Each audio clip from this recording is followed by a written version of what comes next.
Hey everyone, welcome back to the channel. Today I'm focusing on Tsume in Shogi. If you're newer to Shogi, you might have noticed that winning isn't always easy, especially if you're still learning the basics. Maybe you've got the hang of how the pieces move, but you're still struggling to secure that win. Well, the reason might be simple. It could be that you are not fully familiar with Tsume or Checkmate. Mastering the patterns of Tsume is key to turning those close games into wins. And in today's video, we are going to break down some of the most essential checkmate patterns to help you finish your games strong. Let's get into it. Alright, so before we dive into specific examples, let's quickly go over what Tsume or checkmate in shogi is. If you are familiar with chess, you already know that checkmate is a moment when the opponent's king can't escape from being captured and the game ends. In shogi, it's the same concept. When your opponent's king is trapped with no way out, that's Tsume. In shogi, there are some common patterns that make it easier to deliver a checkmate. Mastering these patterns will help you end games decisively. Now, when it comes to checkmate patterns, there are 4 basic ones that you often see, and learning these will really boost your shogi skills. The first one is goad on the head, or known as atama-kin. This is when the king is trapped right in front by a gold piece, unable to move forward. The second one is one gap dragon, or known as ikenryu. In this pattern, a promoted rook, known as a dragon in shogi, delivers checkmate by attacking from a distance, usually one square away from the king. The third one is knight on the pawn's head, or known as歩頭の桂, and this involves placing a knight on top of a pawn. Once the pawn moves, it creates the room to drop a piece and allows for a checkmate. And the last one is blocked escape route, or known as退路封鎖. This is a tactic when you sacrifice a piece by placing in a square the opponent's king could escape to. The king is trapped by its own pieces and has no way out. For this video, we'll focus on a few simple patterns that are easier to grasp, like 1 move and 3 move checkmates. By understanding these, you can start spotting checkmates in your own games. First, let's start with goad on the head, or atama-kin. This is one of the most fundamental checkmate patterns, established by a gold piece and a supporting piece. Here, as you can see, I've placed a gold to check the opponent's king. As you can tell from the position, the gold completely blocks all the king's escape routes. The king cannot capture this gold because it will be taken by a pawn behind it. This is what we refer to as checkmate in shogi. Now, by understanding this pattern, you can see that this position is already a checkmate. First, we place the gold on square 5-3. The opponent's king can only move down to 4-1, 5-1, or 6-1. But in any case, you can checkmate the king by placing another gold right above it. You've already read 3 moves ahead just like that. By reading ahead and combining these basic patterns, you can understand how a checkmate works. Let's move on to the next example. Next is a pattern called one gap dragon, or ikenryu. In this case, checkmate is delivered with a silver on 8-1.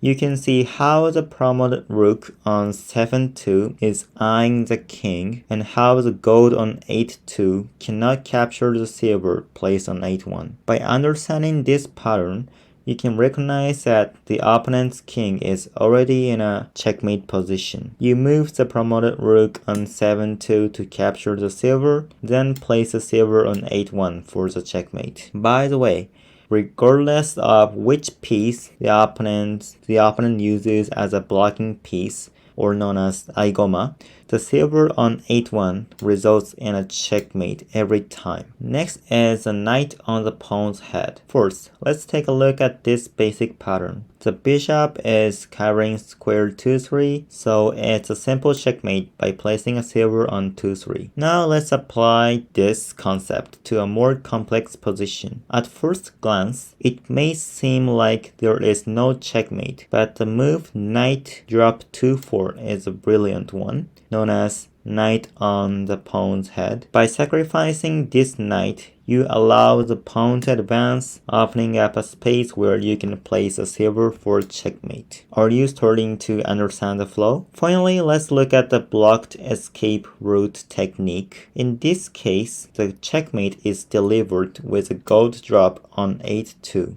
Now let's apply this idea to the next position. You might be tempted to drop a gold on 8-2 again, but this time the king escapes to 9-3 and the checkmate fails. Therefore, the correct move here is to drop a silver on 9-3, even though it will be captured by a knight.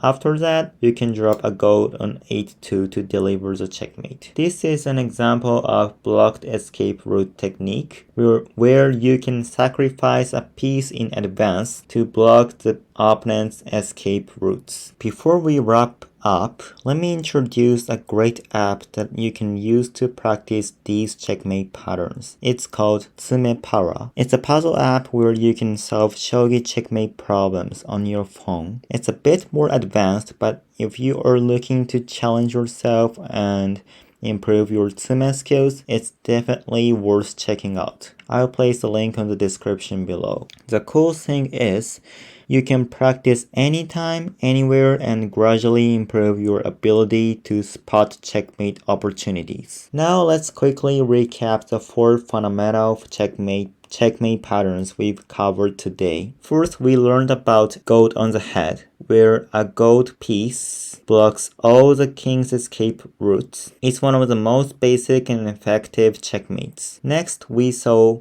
one gap dragon, where a promoted rook eyes a king and a silver piece delivers the final blow. This pattern is great for creating unavoidable checkmates. Then we explored knight on the pawn's head, where a knight sacrifices itself to open space for a checkmate. It's a bit more advanced, but understanding this will level up your skills. Finally, we went over blocked escape route, where you preemptively block the king's potential escape by sacrificing a piece. It's a clever strategy that forces the opponent into an inescapable situation. If you can grasp these 4 key patterns, you start to see them in real games. They are like building blocks. Once you know them, you'll be able to recognize checkmate opportunities more easily. And that wraps up today's lesson on checkmate patterns.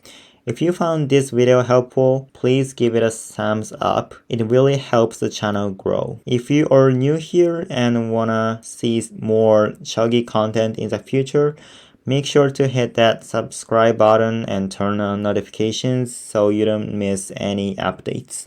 I may not post regularly, but when I do, it's always focused on helping you improve your shogi skills. Feel free to leave a comment below if you have any questions or suggestions for future videos.